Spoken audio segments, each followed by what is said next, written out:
আমার বড় আপু ফারজানা দেখতে অনেক সুন্দরী ছিল। আমার আপুর বিয়ের ১ মাস পর দুলাভাই বিদেশ চলে যান। আপুর মনটা তখন খুব খারাপ হয়ে যায়। আমি আপুকে একদিন সুযোগ বুঝে হোটেলে নিয়ে যা করেছিলাম তা শুনলে তোমাদের মাথা ঘুরে যাবে। তাহলে আসল ঘটনাটি শুরু করি। আমি রোহান, ১৫ বছর বয়স। আমার একমাত্র বড় বোন ফারজানা, বয়স ২১ বছর। ২ মাস আগে ফারজানা আপুর বিয়ে হয়েছে। দুলাভাই বিদেশে থাকে, বিয়ে করার জন্য ২ মাস আগে দেশে এসেছে। ফারজানা আপুকে দেখেই তার পছন্দ হয়েছে, তাই দেরি না করেই তড়িঘড়ি করে বিয়ে করেছে। আমাদের অর্থনৈতিক অবস্থা খুব বেশি ভালো না। বাবা একটা ছোট বেসরকারি প্রতিষ্ঠানে কাজ করেন। ঢাকায় শহরে থাকা খাওয়ার খরচ সামলানো কঠিন, তাই দুলাভাইয়ের মতো একটা ভালো ছেলেকে পেয়ে বাবা আর মা কোনো দেরি করতে চায়নি। ফারজানা আপু বিয়েতে খুব খুশি ছিল, কিন্তু দেখতে দেখতে ৩ মাস পার হয়ে গেল আর দুলাভাইয়ের বিদেশ যাওয়ার সময় হয়ে গেল। বিয়ের ২ মাসের মধ্যেই স্বামী বিদেশে চলে যাবে, তাই ফারজানা আপু ভীষণভাবে ভেঙে পড়ল। তাই দুলাভাই সিদ্ধান্ত নিল যে ১ বছর পরেই দুলাভাই দেশে ফিরে আসবে, আর এই ১ বছর ফারজানা আপু তার বাপের বাড়িতেই থাকবে। দুলাভাইয়ের বাড়ি ঈশ্বরগঞ্জ জেলাতে। তাই বিদেশে যাওয়ার ১ সপ্তাহ আগেই ফারজানা আপুকে সাথে নিয়ে ঢাকাতে আমাদের বাসায় চলে আসলো। ফারজানা আপু আর দুলাভাই আসাতে বাবা মা আমরা সবাই খুব খুশি হলাম। ফারজানা আপু আর দুলাভাইয়ের সাথে আমি খুব আনন্দের সাথে সময় কাটাতে লাগলাম। আমাকে দেখে আপু একটা মুচকি হাসি দিল। আপুর মুচকি হাসিতে আমার সাহস আরও বেড়ে গেল। আমি আপুকে বললাম, আপু, তুমি আমাকে দেখে হাসছো কেন? আপু বলল, ভাইরে, এটা তো হাসি না, এটা আমার অন্তরের কান্না। আমি জিজ্ঞেস করলাম, কেন আপু, কি হয়েছে? আপু বলল, তোর দুলাভাই বিদেশ চলে যাবে, এই কষ্টে আমি হাসছি, আর এই হাসির ভেতর লুকিয়ে আছে আমার কান্না।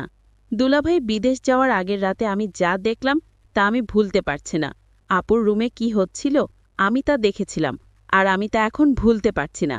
গতকালের দৃশ্য আমার মনে পড়তেই আমার ভীষণ ভয় লাগছিল। গতকাল রাতে আপু আমাকে কিছু বলেনি, কিন্তু আজকে আমি আপুর সামনে দাঁড়াবো কিভাবে? আজকে আপু আমাকে কি বলবে? এসব ভাবতে ভাবতে আমার মাথাটা আরও ভারী হয়ে আসছিল। তখনই আমার মা জিৎকার করে আমাকে সকালের নাস্তা করার জন্য ডাক দিল। আজকে দুলাভাই বিদেশে চলে যাবে, তাই বাবাও আজ বাড়িতেই আছে। আমি আমার রুম থেকে বাহিরে এসে দেখি বাবা, মা, দুলাভাই আর ফারজানা আপু ডাইনিং টেবিলে বসে আছে। আমি মাথা নিচু করে এগিয়ে গিয়ে নাস্তা করতে বললাম। আমি ভয় করছিলাম যে কখন যেন ফারজানা আপু গতকাল রাতের প্রসঙ্গ তুলে সবার সামনে আমাকে বকা দিবে, কিন্তু তেমন কিছুই হলো না। ফারজানা আপু একদম স্বাভাবিক ছিল। আপুর আচরণ দেখে মনে হচ্ছিল যেন গতকাল রাতে কিছুই হয়নি। আপুর আচরণ দেখে আমি স্বস্তি পেলাম। দুলাভাই বিদেশে চলে গেল। ফারজানা আপু সারাদিন মন খারাপ করে থাকল। সেদিন রাতে প্রায় 10:30টার দিকে আমি আমার রুম থেকে বাহিরে এসে দেখি ফারজানা আপুর রুমের জানালা খোলা, আর রুমের ভেতরে লাইট জ্বলছে। আমি এগিয়ে গিয়ে আপুর রুমের জানালায় দাঁড়ালাম। জানালার পর্দাটা একটু সরিয়ে দিয়ে দেখলাম আপু বিছানায় বসে বই পড়ছে। আমি জানালায় দাঁড়িয়ে আপুকে দেখলাম। আপুর মনটা ভীষণ খারাপ হয়ে আছে। বই পড়তে পড়তে আপু জানালার দিকে তাকিয়ে দেখল আমি সেখানে দাঁড়িয়ে আছি। আমাকে কিছু না বলে আপু আবার বই পড়তে লাগল। বই পড়তে পড়তে আপু বারবার আমাকে দেখছিল, আর মনে হলো বোন আমার কান্না করছে। আমিও চুপচাপ দাঁড়িয়ে দেখছিলাম। বেশ কিছুক্ষণ পরে আপু বিছানা থেকে নেমে হাতের বইটা টেবিলে রেখে জানালার কাছে আমার সামনে এসে দাঁড়ালো। আপু আমার চোখের দিকে তাকিয়ে বলল, কিরে, কিছু বলবি? আমি থতমত খেয়ে বললাম, আপু, তুমি ঠিক আছো? আপু সুন্দর একটা হাসি দিয়ে বলল, হ্যাঁ, আমি ঠিক আছি। অনেক রাত হয়েছে, এখন রুমে গিয়ে ঘুমিয়ে পড়ো। আমি বললাম, তুমি কি এখনই ঘুমাবা আপু? আপু বলল, হ্যাঁ, তুইও গিয়ে ঘুমিয়ে পড়। আমি বললাম, আগে তুমি শুয়ে পড়ো আপু, তারপরে আমি যাচ্ছি। আপু আর কিছু না বলে একটা মুচকি হাসি দিয়ে রুমের লাইট বন্ধ করে বিছানায় শুয়ে পড়ল। আমিও আমার রুমে এসে শুয়ে পড়লাম, কিন্তু কিছুতেই ঘুম আসছিল না। বারবার আপুর কথা মনে আসছিল। আপু দুলাভাইয়ের জন্য কান্না করছে। সকালে উঠে আবার সবকিছু স্বাভাবিক। দিনের বেলায় আপু কখনো রাতের বিষয় কোনো কথা বলতো না। দিনের আপু আর রাতের আপু যেন সম্পূর্ণ আলাদা। আমিও কখনো দিনের বেলায় রাতের বিষয়ে কোনো কথা বলতাম না। এইভাবেই আমাদের দিন কাটতে লাগলো। দিনের বেলায় আমরা 2 ভাই বোন স্বাভাবিক আচরণ করতাম, কিন্তু প্রতিদিন রাতে আমি আপুর রুমের জানালায় গিয়ে আপুকে দেখতাম। কোনোদিন আপু জেগে থেকে বই পড়ত বা টিভি দেখত, আবার কোনোদিন আমি যাওয়ার আগেই আপুর রুমের লাইট বন্ধ করে ঘুমিয়ে পড়ত। প্রায় 6-7 দিন পরে একদিন রাতে আমি ফারজানা আপুর রুমের জানালায় গিয়ে দেখলাম আপুর রুমের লাইট জ্বলছে, কিন্তু রুমে আপু নাই। আমি রুমের চারিদিকে তাকিয়ে দেখলাম আপু কোথাও নাই। হঠাৎ আপুর রুমের বাথরুমের দরজা খুলে গেল। আপু বাথরুম থেকে বাহির হয়ে আসলো। আমি বললাম, আমার ঘুম আসছে না আপু। আপু বলল, বেশি রাত জাগা শরীরের জন্য ভালো না, যা গিয়ে শুয়ে পড়। পরের দিন আমার বাবা আর মা সারাদিন চাচার বাসায় থাকবে, রাতে ফিরবে। আজকে শুধু আমরা দুই ভাই বোন বাসায় থাকব। তখনই ফারজানা আপু আমার রুমে এসে বলল, কি করছিস রোহান? আমি বললাম, কিছু না আপু, এমনি বসে আছি। আপু বলল, আজকে কি তোর কোনো কাজ আছে? আমি বললাম, না আপু, আমার কোনো কাজ নাই। আজকে সারাদিন আমি তোমার সাথে গল্প করব ভেবেছিলাম, যদি তুমি ব্যস্ত না থাকো। আপু বলল, ও আচ্ছা, তাহলে তুই গোসল করে ফ্রেশ হয়ে আমার রুমে আয়। আমি বললাম, ঠিক আছে আপু, আমি গোসল করে তোমার রুমে আসছি। আপু চলে যেতে আমি তাড়াতাড়ি গোসল করে আপুর রুমে গেলাম।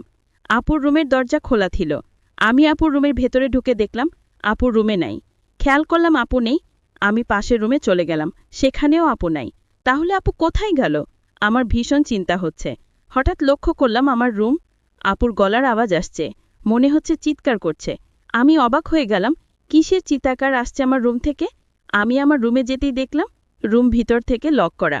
আমি জানালার পাশে গেলাম, গিয়ে দেখলাম সেখানেও জানালা লক করা। আমার মন চাচ্ছে জানালা ভেঙে ঘরে ঢুকে পড়ি। কি হচ্ছে রুমে? আমার বোন এমন চিৎকার করছে কেন? আমি কোনো উপায় না পেয়ে দরজাটা ভাঙার চেষ্টা করলাম, কিন্তু দরজা কিছুতেই ভাঙতে পারছি না। অনেক চেষ্টার পর দরজাটা ভেঙে ফেললাম। দরজা ভেঙে রুমে ঢোকার সাথে সাথে যা দেখলাম তা দেখে আমার মাথা ঘুরে গেল। একটি ছেলে রুম থেকে জানালা দিয়ে পালিয়ে গেল। তাদের অনেক বুদ্ধি।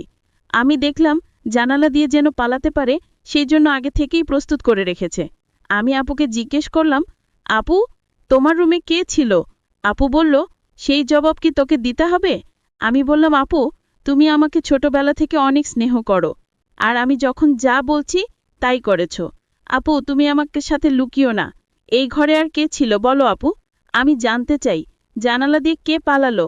আমার বোন কোনো উত্তর না দিয়ে আমাকে বলল, শোন, তুই আমার কাছে আজ যা চাবি তাই পাবি, কিন্তু তুই আমাকে অন্য প্রশ্ন করিস না। আমি ভাবলাম আপু কি বলতে চাই, আমি যা চাইব তাই পাবো। আমি আপুকে বললাম, আপু, ঠিক আছে, আমি তোমার কাছে একটা জিনিস চাইব, তুমি কি দিবে আপু? আপু বলল, বলেই দেখো না আমি দেই কিনা। আপুকে কথাটা বলতে আমার খুব ভয় হচ্ছিল। আমি আমতা আমতা করে বললাম, আপু, আমি তোমারে নিয়ে দূরে কোথাও ঘুরতে যাব। আমি বাড়িতে তোমাকে আমার মনের কথাটা বলতে পারবো না, দূরে গেলে বলতে পারবো। আপু বলল, কতটা দূরে যেতে হবে? আমি আপুকে বললাম, কক্সবাজার গেলেই হবে। আমি মনে মনে চিন্তা করলাম, আমার ভাইটা আমার কাছে কি এমন চাইবে যে কথাটা বাড়িতে বলতে ভয় পাচ্ছে। আমি ছোট ভাইয়ের কথায় রাজি হয়ে গেলাম, আমি তোর সাথে ঘুরতে যাব। আমিও জানতে চাই আমার ছোট ভাইয়ের মতটা কি। হঠাৎ ছোট ভাই আমাকে ডাক দিয়ে বলল, আপু, আমি যে কথাটা তোমায় বলবো আর আমি তোমার কাছে যা চাইব তা কাউকে বলতে পারবে না, বিষয়টা গোপন রাখতে হবে। প্রমিস? কাউকে বলবো না। তাহলে এখনই বলে ফেল, কি বলবি, আমার কাছে কি চাস? আপু, আমি আগেই বলেছি আমি বাড়িতে বলতে পারবো না, তোমাকে কক্সবাজার নিয়ে তারপর বলবো। ঠিক আছে আমার লক্ষ্মী ভাই, তাহলে চলো আজই আমরা কক্সবাজার চলে যাই। আপুর কথা শুনে আমার খুব আনন্দ লাগছে, আবার অনেক ভয় লাগছে। তাহলে চল কালই আমরা কক্সবাজার চলে যাই। পরের দিন সকালে আমি আর আমার আপুকে নিয়ে কক্সবাজার রওনা দিলাম।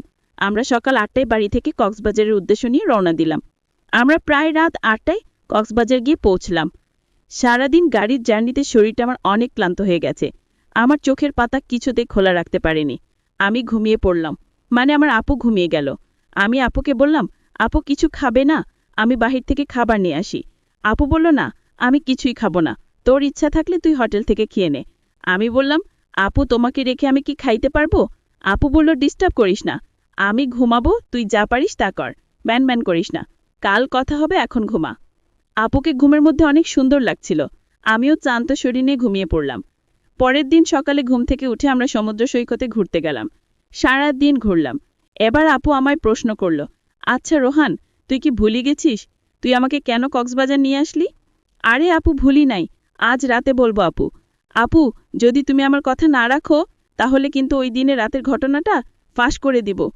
আপু তখন আমার দিকে রাগান্বিত চোখে তাকিয়ে বলল, রোহান, আমি কি না করেছি তোর কথা রাখবো না? তারপর সন্ধ্যা হয়ে আসছে। আমি আপুকে বললাম, আপু চলো হোটেলে যাই, রাতের খাবার হোটেলে খেয়ে তারপর আজ আমরা হোটেলেই থাকব। আপু তখন বলল, হোটেল কেন?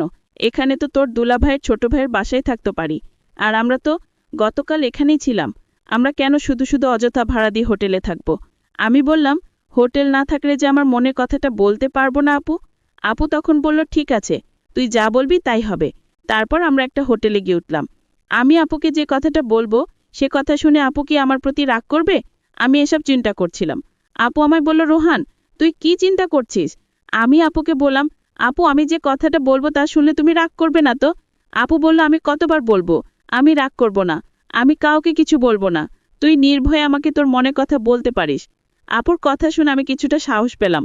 আমি আপুকে বললাম, আপু আমি ছোটবেলা থেকে তোমাকে অনেক পছন্দ করি। আর দুলাভাই বিদেশ যাওয়ার পর থেকে আমি লক্ষ্য করছি তুমি সবসময় মনমরা হয়ে থাকো। আমি তোমার কষ্ট বুঝি। তুমি চাইলে তোমার কষ্ট আমি দূর করে দিব।